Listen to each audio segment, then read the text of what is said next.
What's going on, YouTube? Thank you so much for joining me today. You know how we do this. We always start with a great big thank you to all the men and women in all branches of service. Thank you so much for doing what you do, so the rest of us are free to do what we do. Second, we still got to keep fighting. There's all kinds of links for all kinds of things we can do to help out, to fight, to keep our right to vape. Alright, so we're going to talk about the Recoil Rebel today. I know in my first impression video I said, 2 weeks, but shit, life happens. I've been working 60 hours a week and it took me 3 weeks to get to this video. So I've got an extra week of using it every single day, so we can talk about it and tell you if it's any good, if I like it, if it's worth maybe buying over the original Recoil. So there's all kinds of things we're going to talk about. So before we get too far into it, we're going to drop down to the table. We're going to take a close-up look at it, and then we'll come back up, and I'll give you all my thoughts and get you the hell out of here. Alright, so this represents everything that you're going to get inside your Recoil Rebel box. Bag of goodies. You have the adjustable airflow cap, which has 4 holes, and you simply spin to decide which holes you want. There's the bottom, both sides. Keep spinning, top starts to open, there's full open. If you keep spinning, the bottom shuts off, and then you can have just your top airflows, or keep going and going, whatever. This is machined really nicely. You can see it's nice and thick. It does not feel chintzy at all. Domed for flavor, works pretty nice. Barrel, again, same thing. Machined really nice, does not feel chintzy. It only goes on one way. You can see, I'll grab a little screwdriver right here. I think you can see right here, there's a lip. So this has to be on the deck. It can only go on one way. Then we have the snake bite airflow. This is equivalent to the Clouds Bro Clouds of the original, and it works great. It's fantastic. The same thing. You got I didn't dry it very well. Got a top cap here, domed flavor, works really good. And then here is the most noticeable difference. It's a huge deck. Actually, here we've got an original Recoil right here. All right, here's the deck of the Rebel on the left, and here's the deck of the original Recoil on the right.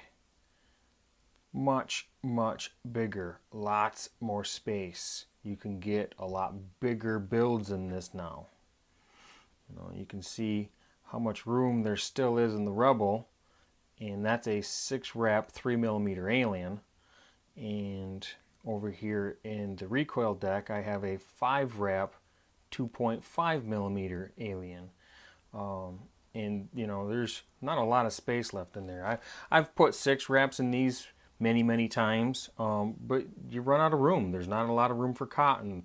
The side over on the negative, for each of your coils, your cotton gets a little jammed up because you're just out of space. Alright, so the biggest difference beyond the size is this little ultum ring that you can see all the way around. And I was very skeptical. It's supposed to help with over dripping and not being able to leak. I will say the damn thing works. In regular circumstances, it works. It works great. Now, that being said, it is a bit of a pain when you're re-wicking. Over on the negative side, so you have a little less space over here, my wicks always grab the ring, and the ring lifts up, and it's a little bit more of a pain to get my wicks out of there. Nothing big, nothing major, but it's something I noticed. The other thing is if you're going to put big builds in here, I don't think it's going to come out. I don't have my tweezers up here with me right now. Oh, see? There we go. I can't just get this off with these 6 reps in here. It hits my coils because of where I've got them positioned. So if you're going to use the ring and a big build, then I highly recommend putting your ring in before you start building. Otherwise, you're either going to mess your coils up or it just won't fit. But that's about it there.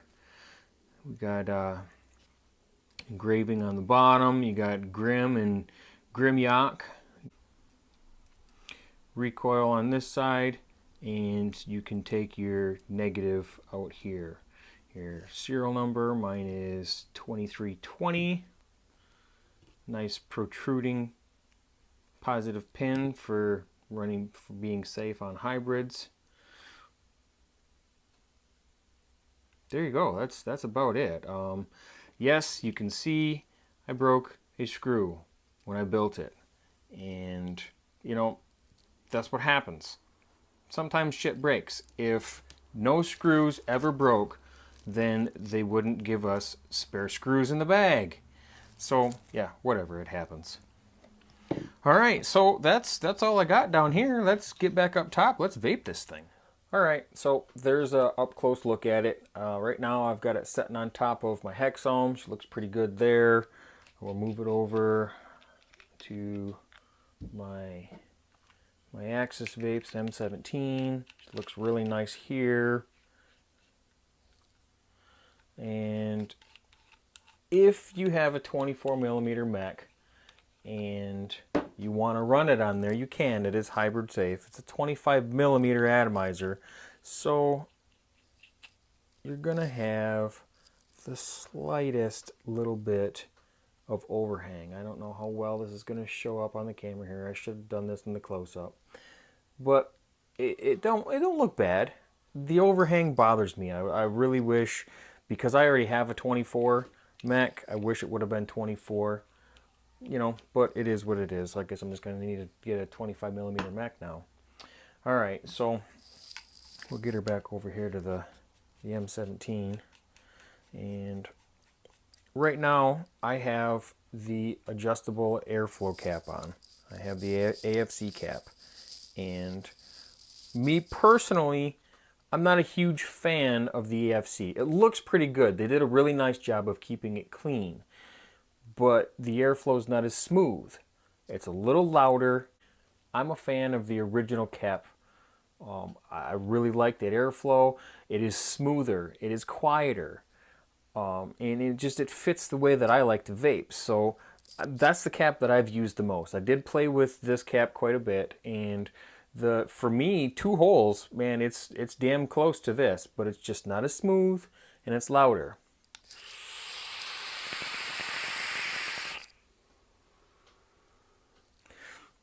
All right, so there's the AFC cap, and we'll get the original one on there. Look, I just rolled it on the floor.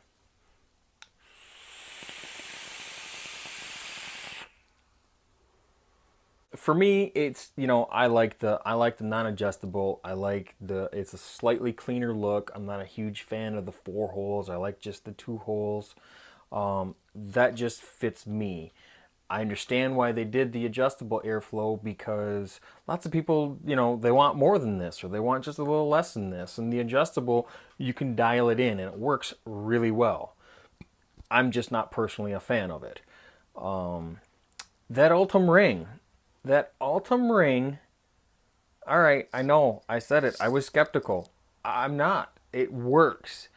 The very first time, I over dripped the fuck out of it, and I blew juice all over the place.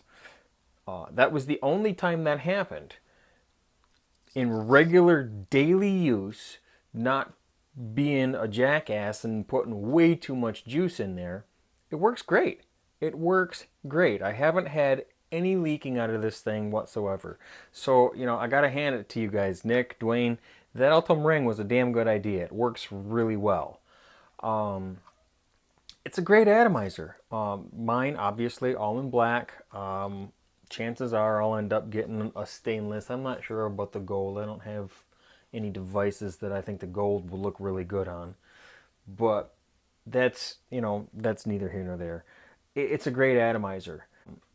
Should you buy the Rebel over the Recoil? Well, I mean, that's all personal preference. If you want more space, if you like big builds, then the Rebel is a better fit. If you always use small builds, then the Recoil is going to be maybe a little bit better of a fit. They're both great products. You get a little bit more versatility with the Rebel because the Rebel has the adjustable airflow, where the Recoil only had the two caps. You didn't like those two caps? Well, you were shit out of luck. So there you go. Those are my thoughts. It is a great product. It works really, really well. It just, there's, I don't have, I do have a complaint. The O-ring on this top piece is a little too tight, and no matter how juiced up it gets, this always wins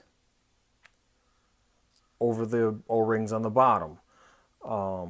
Now they do have other O-rings that you can put on the bottom, but when I tried, they were too tight. Then it was a pain to get on and make sure your airflow got lined up. Now that's just mine. See, one thing I liked about the original Recoil is, especially the original one, was that the O-rings on the bottom held on fantastic, never moved. And then you could just pop this and you could see your coils and drip if you didn't want to go through the drip tip. I wish that this top O-ring was a little weaker, or the bottom O-rings were a little stronger, just for that fact. Now, that's nitpicking. It works great. It has not hampered the way this thing works. It doesn't leak. I haven't had any issues like that. That's just, on mine. I wish that it would work. I wish it was, the tolerances were reversed. So that's what I got. Thanks so much for watching. And yeah, remember, keep on fighting, keep on vaping.